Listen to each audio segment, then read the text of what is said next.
mwema, tuwe watu wake, tuwe kondoo zake. Na yeye ndiye mwana kondoo halisi aliyejitoa kwa ajili ya kutukomboa, na kwamba atuingiza kwenye uzima. Mtakatifu Yohane atuambia kwamba huyu mwana kondoo ambaye ndiye anayestahili, alipoona katika maono yake akiwa kisiwani Patimosi, alisema alimuona mwana kondoo, na kwamba huyu mwana kondoo ndiye anayestahili, na awaelekeza wote kwenye uzima. Awaelekeza huko ambako hakutahitajika mwanga wa jua ama wa mwezi na nyota. Kwa sababu gani? Yeye ndiye atakayeangaza. Yeye mchungaji wetu mwema, na yeye mwana kondoo halisi ataangaza milele yote, na atafuta kila chozi kutoka kwa macho ya watu wake. Na ili tukamfuate huyo mchungaji wetu mwema kama Paulo na Barnaba, yatubidi pia kuvumilia hata katika matukano, pingamizi, na wakati mwingine kukataliwa na watu. Paulo na Barnaba kiwa waelekea huko Antiokia ya Pisidia, walipohubiri injili ya Kristo, Wayahudi waliona wivu kwa jinsi watu waliwasikiza kwa makini, na wakaanza pingamizi, wakaanza hata kuhubiri tofauti na jinsi Paulo na Barnaba walivyokuwa wanahubiri, na mwishowe hata wanawavurusha na kuwasukuma kutoka mjini huo. Lakini Paulo na Barnaba walifurahia, na kuna baadhi ya watu walioamini injili ya Kristo kwa sababu ya ushuhuda huo wa Paulo na Barnaba. Hata nasi tulioitwa kwa jina la Bwana wetu Yesu Kristo, katika ubatizo wetu tulifanyika manabii, makuhani na wafalme. Tumeitwa kuweza kuwa mashahidi wa Bwana wetu Yesu Kristo, kuwafahamisha wengine habari hiyo njema ya Bwana wetu Yesu Kristo. Na Bwana wetu Yesu Kristo, jinsi alivyo mchungaji wetu mwema na anavyotuita tukazidi kumfuata, yatubidi tukaige mfano wake. Maana pia nasi kila mmoja wetu ametupa majukumu mbalimbali. Ametufanya pia kuwa wachungaji, iwe ni katika uongozi wa jamii, uongozi wa kanisa, uongozi wa familia, uongozi wa kikundi. Pia nasi Bwana wetu Yesu Kristo atushirikisha katika uchungaji wake, jinsi tu alivyomshirikisha Petro aliyekuwa baba mtakatifu wa kwanza, mpaka hata sasa ambapo hivi majuzi tumepata baba mtakatifu wa 267, baba mtakatifu Leo wa 14, na tunayo furaha kubwa na kumshukuru Mungu kwa kumpata mchungaji wa kanisa la Kristo. Kwa hivyo jinsi alivyoshirikisha mitume wake mpaka wakati huu wa sasa, wafuasi na viongozi wa kanisa, atushirikisha sisi sote. Swali kutupaswa kujiuliza ni je, ninaiga mfano wa mchungaji mwema? Mara nyingi watu wanapowekwa kwa nyadhifa mbalimbali, ni rahisi kuwa wabinafsi, ni rahisi kuwa watu wasiotekeleza yaliyo ya haki, ni rahisi watu kuongozwa na kiburi na majivuno, ni rahisi wao kujiona kwamba ndio wakuu zaidi kuliko watu wengine wote. Tunaposherehekea Jumapili hii ya mchungaji mwema, tumuombe pia atupe neema ya kutambua kuwa katika uongozi huo ambao ametupa, na sisi tukajitahidi siku kwa siku kufuata nyayo zake, nyayo za upendo, nyayo za unyenyekevu, nyayo za msamaha, nyayo za kusikiliza. Labda uko katika wadhifa, majukumu ambapo una wengine chini yako. Je, unawasikiliza? Unawatendea yaliyo ya haki ama unawadhulumu? Hata katika familia, are you available? Are you there for your family? Unawasikiliza ama hutaki kusikiliza? Mchungaji mwema asema yeye husikia sauti, kondoo zake husikia sauti yake. Kwa sababu gani?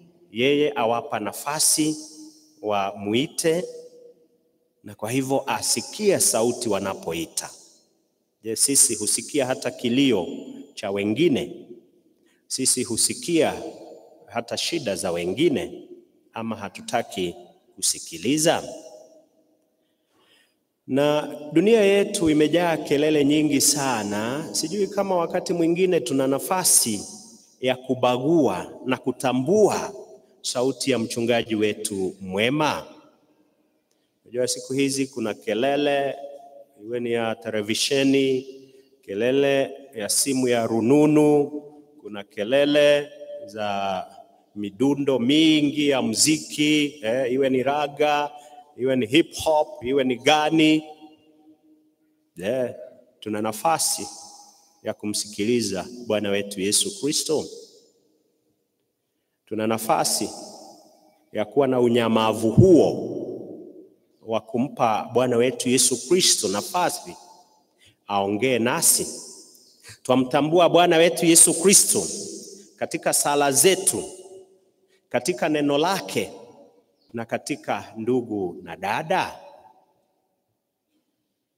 Nikimalizia, kuna mkulima mmoja, mchungaji mmoja aliyekuwa na zizi lake karibu na msitu. Nyumba yake alikuwa ameijenga at the edge of the forest.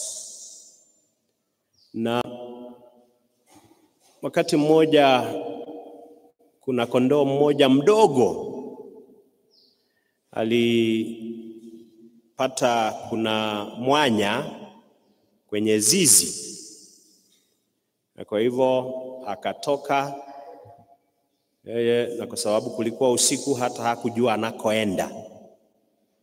Kumbe alienda akapotelea kwenye msitu. Na alipopotelea kwenye huo msitu, akawa anasikia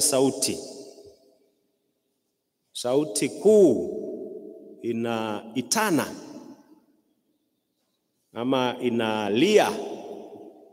Kumbe ilikuwa ni sauti ya mbwa mwitu. Akasema, hiyo haiwezi ikawa ni sauti ya mama yangu. Lakini sasa kwa sababu hata sijui pahali nipo, wacha nifuate nikaone ni nani huyo.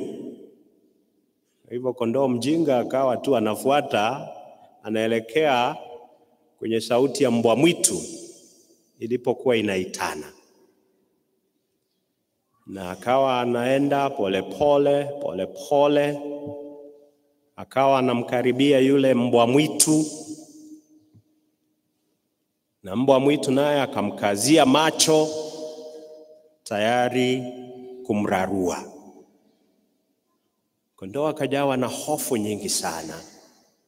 Akasema, ole wangu, kumbe nimekuja kwa yeye ambaye hana nia nzuri kwangu.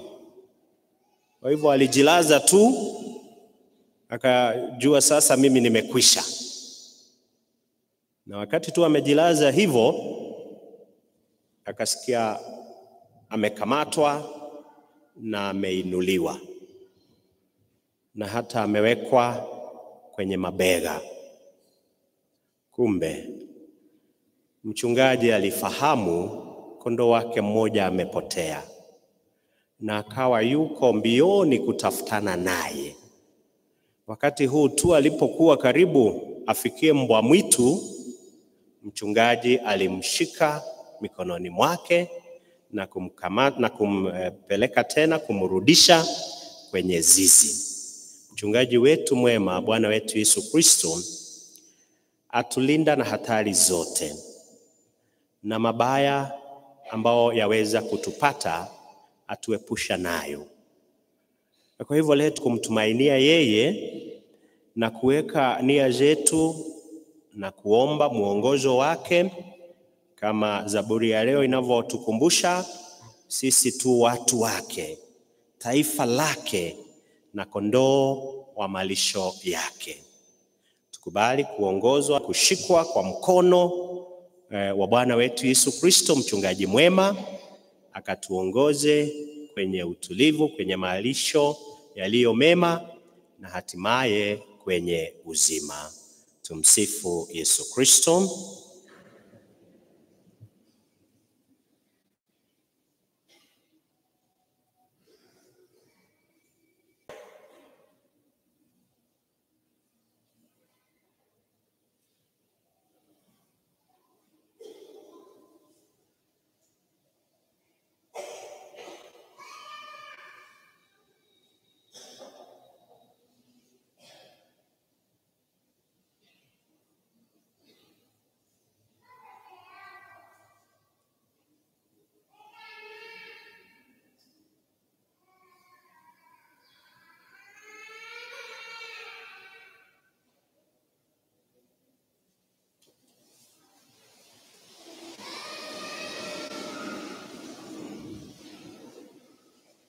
Na sadiki kwa Mungu mmoja, Baba Mwenyezi, muumba wa mbingu na dunia na vitu vyote vinavyoonekana na visivyoonekana.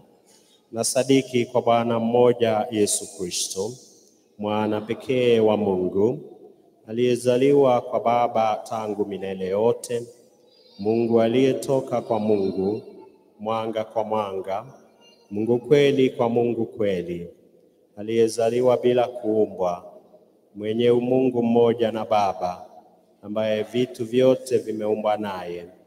Alishuka kutoka mbinguni kwa ajili yetu sisi wanadamu na kwa ajili ya wokovu wetu. Alipata mwili kwa uwezo wa Roho Mtakatifu, kwake yeye Bikira Maria akawa mwanadamu. Akasulubiwa kwa ajili yetu sisi kwa mamlaka ya Ponsio Pilato, akateswa, akafa na akazikwa. Siku ya tatu akafuka kadiri ya maandiko, akapaa mbinguni, ameketi kuume kwa Baba. Atakuja tena kwa utukufu, kwa hukumu uzima na wafu, na ufalme wake hautakuwa na mwisho. Na sadiki kwa Roho Mtakatifu, Bwana mleta uzima, atokaye kwa Baba na Mwana, anayeabudiwa na kutukuzwa pamoja na Baba na Mwana, aliyenena kwa vinywa vya manabii. Na sadiki kwa Roho Mtakatifu, Katoliki la mitume,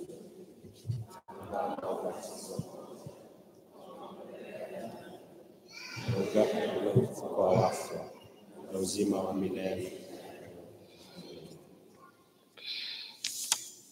On this Vocation Sunday, we contemplate the Good Shepherd who knows us, lays down his life for us, and leads us to springs of living water. We pray in a special way for all those who are called to continue his mission today. In his name we pray, Eternal Father, hear us. For the ordained ministers who are the shepherds of our souls, that they may have the wisdom and strength to govern wisely the faithful entrusted to them by the Good Shepherd, and lead them all to the fullness of life in Christ. We pray for Christian unity, that all the baptized may cooperate together in order to grow in that unity for which our good shepherd played at the Last Supper. We play for the whole world, especially the nations that are at war or are afflicted by natural calamities, that they may know the peace and comfort given by the Good Shepherd. We pray for our brothers and sisters who suffer, that God will wipe away every tear from their eyes, so that they may see the love of the Good Shepherd for them and the concern of the Christian community. We pray for our youth, that they may listen to the calling of the Good Shepherd and respond generously to his invitation to shepherd God's people as priests, religious, or missionaries. We pray for priests, consecrated persons, and missionaries who have helped us in our Christian and human growth, that the Good Shepherd may bless them and reward them for their example and faithful service. We pray for all the priests, religious, and missionaries who, like the Good Shepherd, have laid down their life for God's people, that they may receive eternal life with all the saints. We pray for us and our community, that we may draw closer to the Good Shepherd through our sharing in the Sunday Eucharist, and be empowered to continue the mission he has entrusted to us. We pray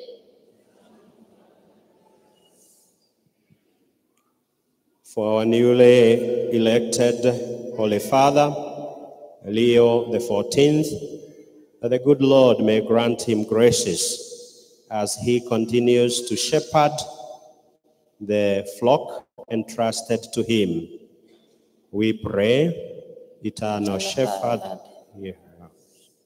Most loving Father, listen favorably to the prayers of your people, the sheep of the flock gathered together in the name of your Son, the Good Shepherd who lives and reigns forever and ever. Amen.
kazi ya mikono ya wanadamu. Tujaliwe kwetu mkate wa uzima. Tukuzwe Mungu milele.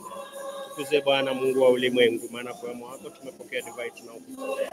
Divai hili tunda la mzabibu na kazi ya mikono ya wanadamu. Tujaliwe kwetu kinywaji chako. Tukuzwe Mungu milele. Tupokee sisi tunaokunyenyekea na kutubu moyoni. Na hivyo sadaka yetu fanyike leo mbele yako ili ipate kupendeza Bwana.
Saleni ndugu, ili sadaka yangu na yenu ikubaliwe na Mungu Baba Mwenyezi. Okay, sadaka kanani mwangu kwa sifa na utukufu wa jina lake, pia kwa mafaa yetu sisi. Bwana, tunakuomba utujalie tufurahi daima katika kuadhimisha mafumbo haya ya Pasaka, ili kazi ya ukombozi inayoendelea kutimizwa ndani yetu iwe kwetu sababu ya furaha ya milele, kwa njia ya Kristo Bwana wetu. Bwana awe nanyi. Inueni mioyo. Tumshukuru Bwana Mungu wetu. Kweli ni vema na haki, tendo la kufaana la kuleta wokovu, kukutukuza kila wakati Bwana, lakini hasa wakati huu kutangaza utukufu wako, kwa kuwa Kristo Pasaka wetu ametolewa sadaka. Yeye kwa sadaka ya mwili wake alikamilisha kafara za zamani katika ukweli wa msalaba, na kwa kujikabidhi kwako kwa ajili ya wokovu wetu alijidhihirisha kuwa kuhani, altare na mwana kondoo. Kwa sababu hiyo, katika upeo wa furaha ya kipasaka, ulimwengu mzima unashangilia, lakini pia nguvu za mbinguni na majeshi ya malaika wanaimba utenzi wa utukufu wako, wakisema bila mwisho: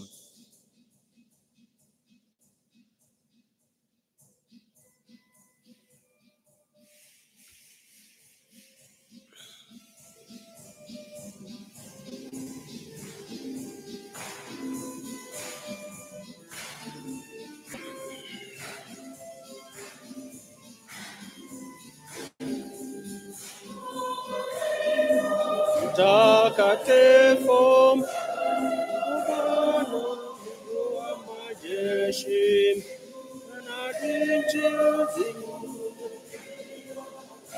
zimejaa utukufu wako.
Sana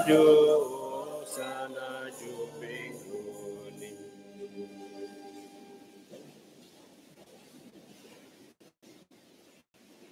Bwana kweli mtakatifu, na kila kiumbe kilichoumbwa nawe kinakusifu kwa haki. Maana kwa njia ya mwanao Bwana wetu Yesu Kristo, na kwa uwezo tendaji wa Roho Mtakatifu, unavitia uzima vitu vyote na kuvitakatifuza, wala huachi kukusanya watu kwako, ili toka mawio ya jua hata macheo yake dhabihu safi itolewe kwa jina lako. Basi Bwana, tunakusihi kwa unyenyekevu, vipaji hivi ambavyo tumekutolea ili uvitakase, upende kuvitakatifuza kwa Roho huyo huyo, ili viwe mwili na damu ya mwanao Bwana wetu Yesu Kristo, aliyetuamuru tuadhimishe mafumbo haya. Maana yeye mwenyewe usiku ule alipotolewa, alitoa mkate, na akikushukuru aliubariki, na akaumega, na akawapa wafuasi wake akisema, twaeni mle nyote, huu ndio mwili wangu utakaotolewa kwa ajili yenu.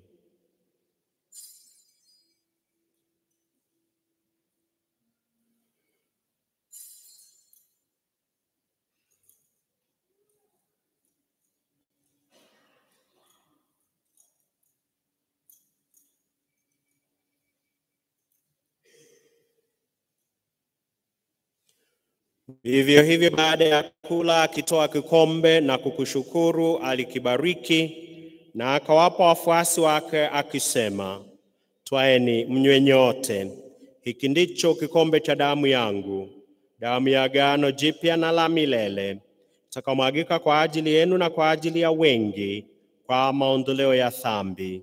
Fanyeni hivi kwa ukumbusho wangu."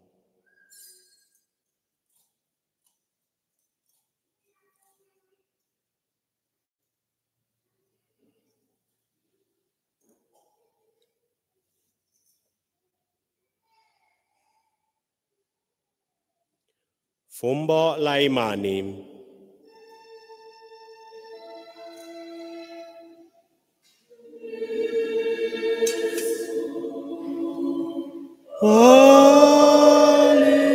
Alikufa Kristo, alifufuka Kristo Yesu, alikufa, alifufuka, atakuja tena. Kwa hiyo, Bwana, tunapoadhimisha ukumbusho wa mateso ya mwanao yaletao wokovu pamoja na ufufuko wake wa ajabu na kupaa kwake mbinguni, na tunapoutazamia ujio wake wa pili, tunakutolea kwa shukrani sadaka hii iliyo hai na takatifu. Tunakuomba uyaangalie matoleo ya kanisa lako, na kwa kumtambua yeye aliye kafara ambao ulitaka kutulizwa kwa sadaka ya kifo chake, utujalie sisi tunaotiwa nguvu kwa mwili na damu ya mwanao na kujazwa Roho wake Mtakatifu, tupate kuwa mwili mmoja na roho moja katika Kristo. Yeye atufanye sisi tuwe kwako sadaka timilifu ya milele, ili tuweze kupata urithi pamoja na wateule wako, kwanza kabisa pamoja na Bikira Maria mwenye heri, mama wa Mungu, na Mtakatifu Yosefu mume wake huyo bikira, na mitume wako wenye heri, na mashahidi wako watukufu, na watakatifu wote ambao tunategemea kupata daima msaada wa maombezi yao mbele zako. Tunakuomba, Bwana, huyu aliye kafara na upatanisho wetu, alete amani na wokovu duniani kote. Upende kuliimarisha katika imani na mapendo kanisa lako linalosafiri hapa duniani, pamoja na mtumishi wako Baba Mtakatifu wetu Leo wa 14 na askofu wetu Filipo na Daudi na Simoni Petro wasaidizi wake, pamoja na maaskofu wote, wakirero wote na watu wote unaowafanya kuwa taifa lako. Usikilize kwa wema sala za jamaa hii ulioita hapa mbele yako. Baba uliye mtakatifu, kwa huruma yako uwakusanye kwako wanao wote waliotawanyika popote duniani. Uwapokee katika ufalme wako ndugu zetu marehemu na wote walioaga dunia wakiwa wamekupendeza. Nasi tunatumaini kufika katika ufalme huo, ili pamoja tushibishwe milele kwa utukufu wako, kwa njia ya Kristo Bwana wetu, ambaye kwa njia yake unaujalia ulimwengu mema yote.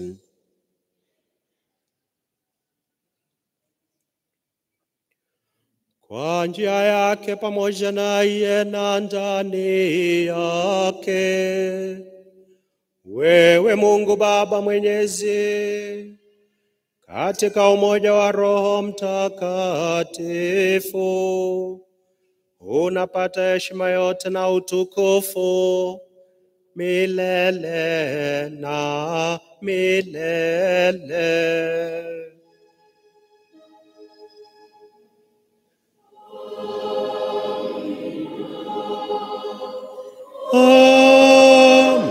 Amina. Amina. Amina. Amina. Kwa kulitia agizo la Mwokozi wetu na tukifuata mafundisho yake ya kimungu, tunadhubutu kusema: Baba yetu uliye mbinguni, jina lako litukuzwe. ufalme wako ufike, utakalo lifanyike duniani kama mbinguni. Utupe leo wa kila siku, tusamehe makosa yetu kama tunavyowasamehe na sisi waliotukosea, usitutie katika kishawishi, lakini Bwana, tunakuomba utuopoe katika maovu yote, tujalie kwa wema amani maishani mwetu, kusudi kwa msaada wa huruma yako tuopolewe daima na dhambi, wala tusifadhaishwe na jambo lolote, tunapotazamia tumaini lenye heri na ujio wa Mwokozi wetu Yesu Kristo. Kwa kuwa ufalme ni wako na nguvu na utukufu. Bwana Yesu Kristo, uliyewaambia mitume wako, amani na waachieni, amani yangu na wapa, usizitazame dhambi zetu, ila tu imani ya kanisa lako, upende kulijalia amani na umoja, kama yalivyo mapenzi yako, unayeishi na kutawala milele na milele. Amani ya Bwana iwe daima nanyi. Mpeane amani.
Tazama mwana-kondoo wa Mungu. Tazama aondoaye dhambi za ulimwengu. Heri yao walioalikwa kwenye karamu ya mwana-kondoo. Bwana, sistahili uingie kwangu, nisema neno tu na roho yangu itapona. Kristo tupate uzima wa milele.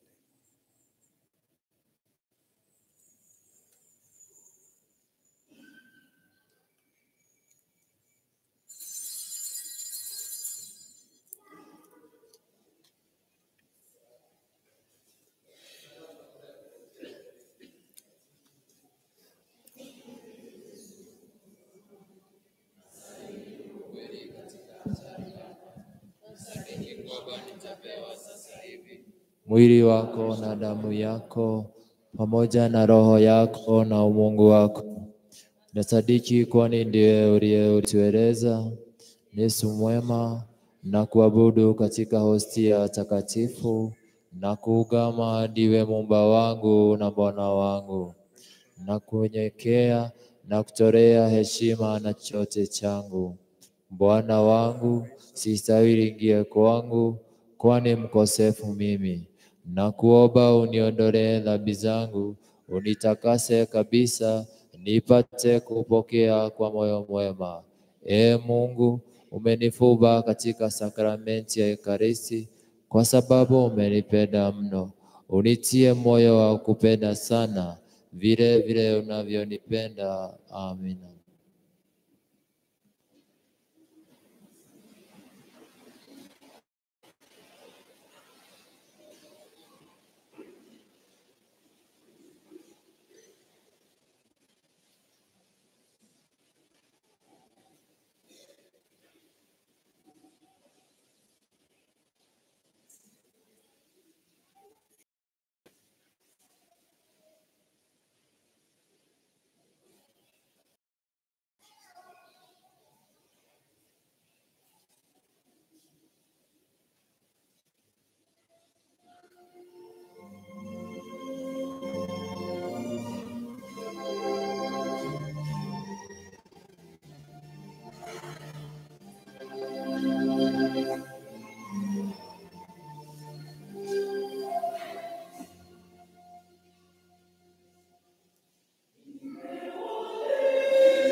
Sara baada ya kupokea Ekaristi Takatifu.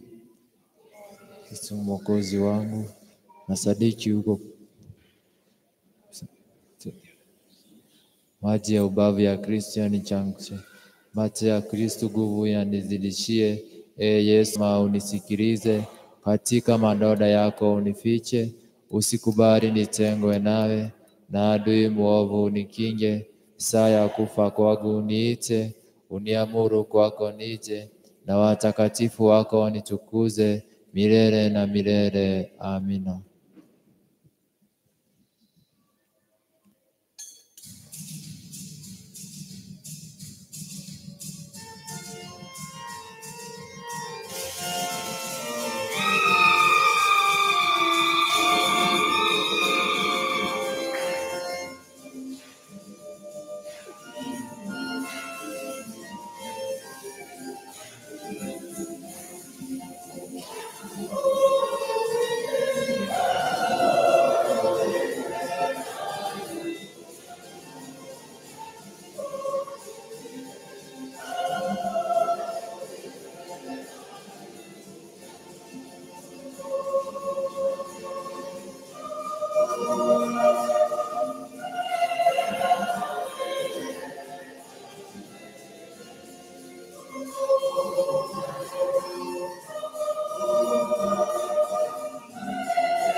Tuombe.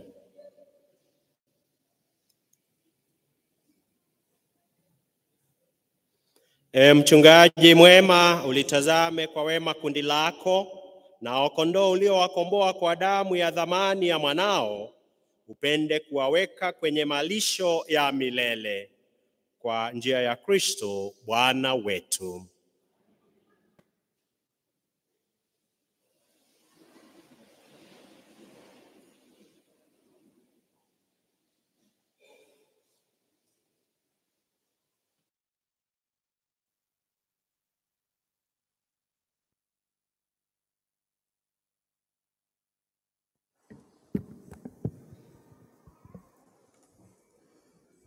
Mahujaji matumaini pamoja katika sala. Leo ni tarehe 21, Jumapili ya 4 ya Pasaka. Dominika ijayo itakuwa Dominika ya 5 ya Pasaka. Misa ya kwanza itaongozwa na St. Raphael, misa ya pili St. Augustine, misa ya tatu St. Martin. Leo tutamtolea Mungu fungu la 10 katika misa zote takatifu. Leo kutakuwa na mchango wa pili kwa ajili ya Jumapili ya wito, Vocation Sunday. Leo kutakuwa na mkutano wa CWA baada ya misa takatifu ya pili kwenye ukumbi wa shule. Leo kutakuwa na music festivals ya CMA hapa kwenye parokia kuanzia saa 8 mchana. Nyote mwakaribishwa. Wakristo wote wanajulishwa kuwa siku rasmi ya kurudisha bahasha ya Pasaka ya mfungo wa Kwaresma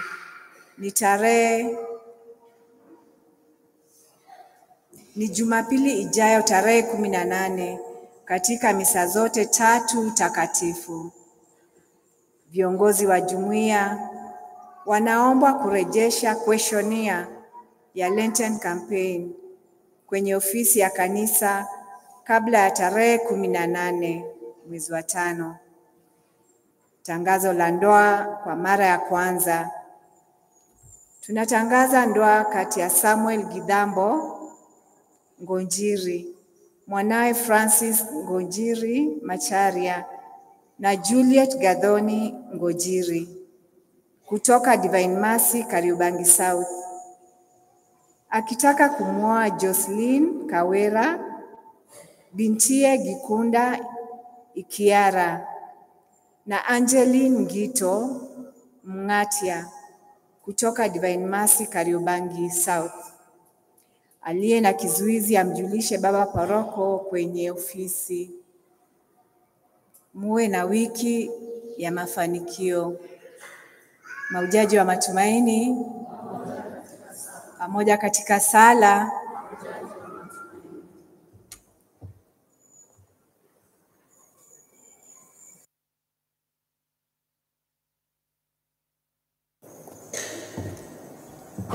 Mahujaji wa matumaini pamoja katika sala.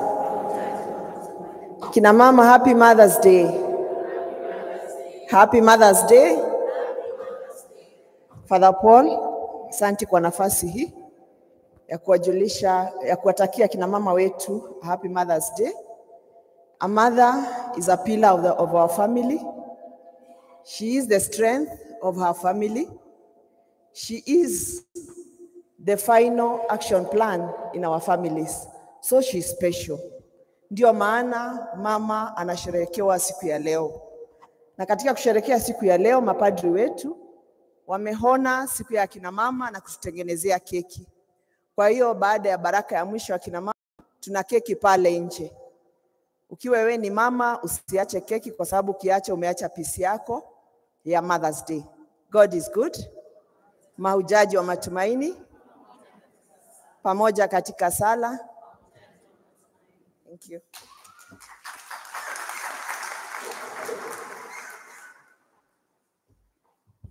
Mahujaji wa matumaini pamoja katika sala.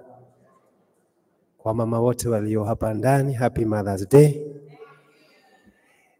Wakati huu ni wakati wa kuleta zaka, kwa hivyo waliojitayarisha tunaomba kujongea mbele kwa baraka.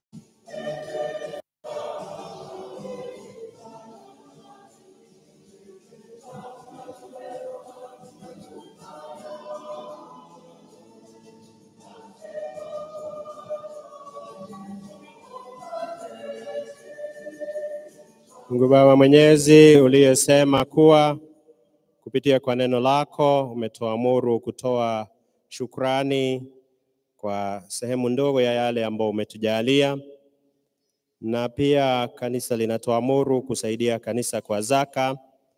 Tunakuomba kwa ajili ya hao watumishi wako wakitia amri zako na amri ya kanisa, na wakijukumika katika kutoa zaka katika kanisa lako. Ukawabariki katika kazi ya mikono yao, katika familia zao, wajalie afya njema ya mwili pia na ya roho, wakinge na hatari zozote na mabaya yoyote, wajalie amani, furaha na mapendo. Na zaidi ya yote, usiwaache wakasononeka kwa sababu ya kujitolea kwa kanisa lako, lakini wakapate baraka, neema maradufu. Na Mwenyezi Mungu akawabariki na abariki matoleo yenu ya zaka, Baba, Mwana na Roho Mtakatifu.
Kuna mchango wa pili kwa sababu ya Vocation Sunday.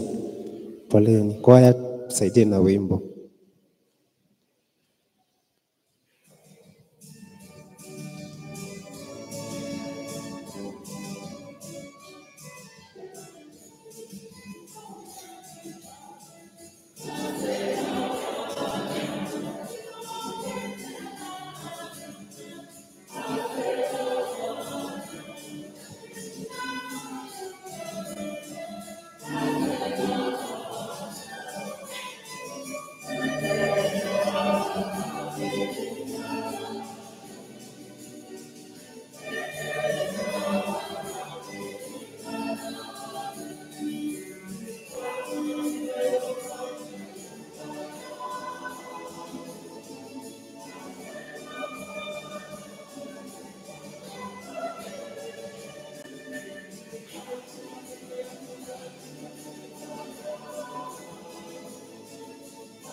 Mimi niliyekuwa nanyi naitwa Father Paul Mirengo, natoka jimbo la Nakuru, lakini niko hapa katika parokia hii maana nawahudumia walio gerezani kama chaplain wa prison katika idara ya magereza.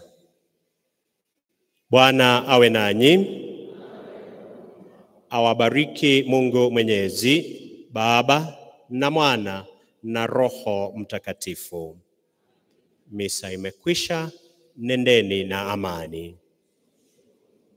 Natakieni nyote siku njema, na kwa kina mama, Happy Mother's Day.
Na mama tukaribie, tusiende nyumbani.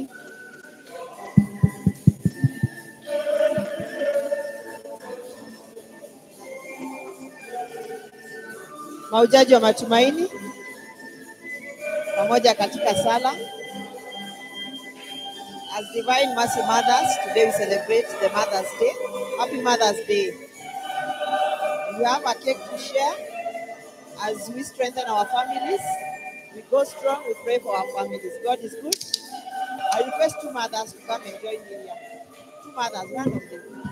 Mama yote. Mama ni watu wa haraka.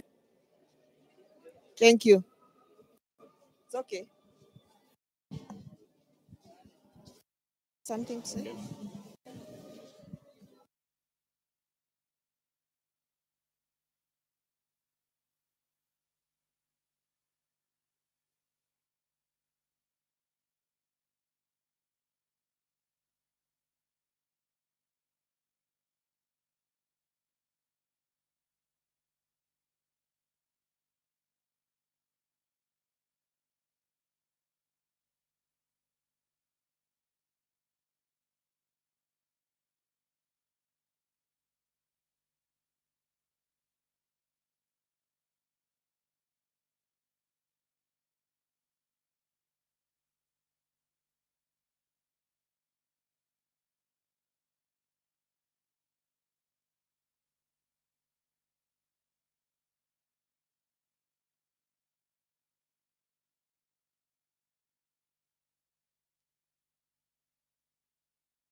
keki ni tamu.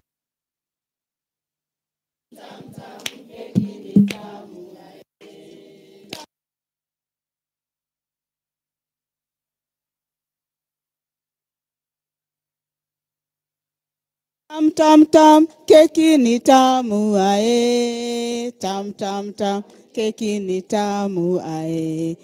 Tam tam tam, ikate ni keki o. Tam tam tam, keki ni tamu ae. Tam tam tam, keki wa mama ae. Keki ni tamu ae.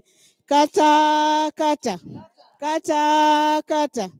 Kata keki kata, kata usiogope, kata kata, kata kata, kata keki kata, kata keki kata.